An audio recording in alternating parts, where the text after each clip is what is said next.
Hello and good evening. You're watching Eye on Africa live on France 24. Here's what's coming up tonight in the show.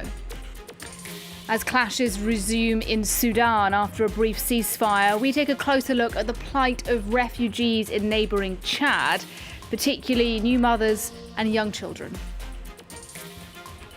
Bola Tinubu urges patience amid anger at soaring fuel prices. Nigeria's new president says money from the scrapped petrol subsidy will be used to fund education and health projects. And Malians gear up to vote in a referendum that could result in French being removed as the country's official language. We look at the Yes campaign in neighbouring Ivory Coast, home to hundreds of thousands of eligible voters. But first then to Sudan, where heavy clashes have been reported in the capital Khartoum after a 24-hour ceasefire came to an end. Witnesses say the fighting is some of the heaviest in weeks between the army and the paramilitary, the RSF. However, that brief lull in fighting over the weekend did allow civilians to venture out in search of food and water. Our regional correspondent, Bastien Renouy, has been speaking to some residents of the war-torn capital, and he sent us this update. Fighting resumed in Khartoum after 24 hours a ceasefire. It's the first time since the beginning of the conflict on the 15th of April that a ceasefire is implemented in the capital. My contacts told me that they could still hear gunshots from time to time, but that the situation was really quiet compared to the previous 7 weeks. They said that Khartoum residents were trying to find food and water during this ceasefire, and that many were trying to escape from the capital. But as soon as it was officially over on Sunday morning at 6, fighting broke again in several areas. My contacts told me that they could hear explosions and gunshots in several areas, and that the rapid support forces are still hiding in civilian neighborhoods, and that these neighborhoods are still bombed by the Sudanese military. 8 civilians were killed during the past 2 days, and many more were injured, according to Sudanese doctors. The USA and Saudi Arabia called both the rapid support forces and the Sudanese military to implement a new ceasefire, but I can tell you that in the capital, many do not believe that it will be possible to implement a longer ceasefire, given that none of the previous ones were fully implemented. But it's getting more and more urgent to implement these ceasefires as the war continues, to let humanitarian assistance reach those in need in Khartoum, but also in North Kordofan and in the Darfur region. So that's the situation then inside Sudan. What about, though, in neighbouring countries? Over 400,000 people have fled since the fighting erupted, about a quarter of whom are now living in Chad. It is one of the poorest countries in the world, and governments and aid agencies are struggling to cope. To tell us a bit more, earlier I spoke to Elise Kakam. She's the Deputy Representative for the United Nations Population Fund in Chad. And she started by telling me about the number of pregnant women who fed the conflict and are now in Chad. We are here talking about this major crisis where we have about 125 people fleeing to Chad since the month of May. 90% of these are women and children, and we have about 2,400 women pregnant and who need immediate access to life-saving care. So, as you say, they've escaped the conflict, but as you're alluding to there, the conditions they face in Chad, in those refugee camps, are rather difficult. Just tell us a bit about what the situation is now like for them. This is a very difficult one, very sad one, where we are in a situation where you see a woman giving birth to a child on the ground, on the sand, with no cloth. So, for now, the good thing is we have UNFPA humanitarian midwives on the ground helping these women at least to have a smile to see a baby in their hand after this 9-month trial. They have no place to stay, and with this, they have to go through baby delivery, which is so sad. This is painful.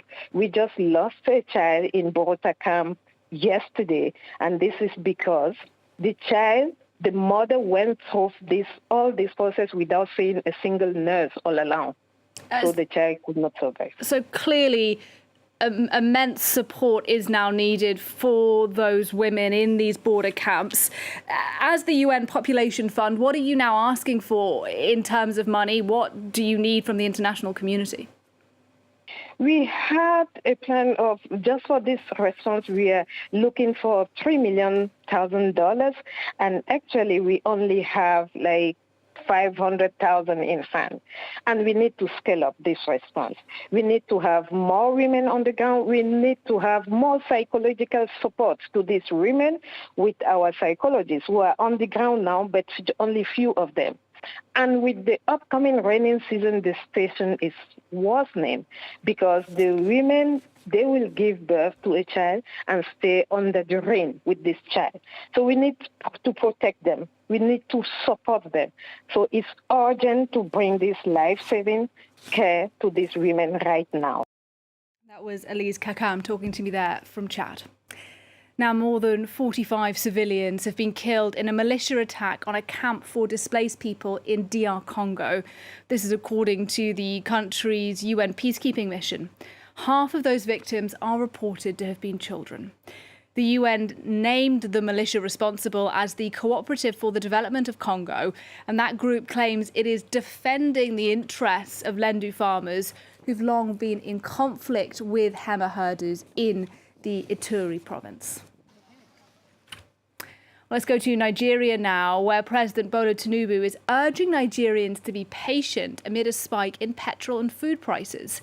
The economic upheaval follows Tinubu's decision to end a long-standing and popular fuel subsidy on his first day in office last month. Speaking this Monday, though, Tinubu said the money saved from scrapping that subsidy would be diverted to education and to healthcare.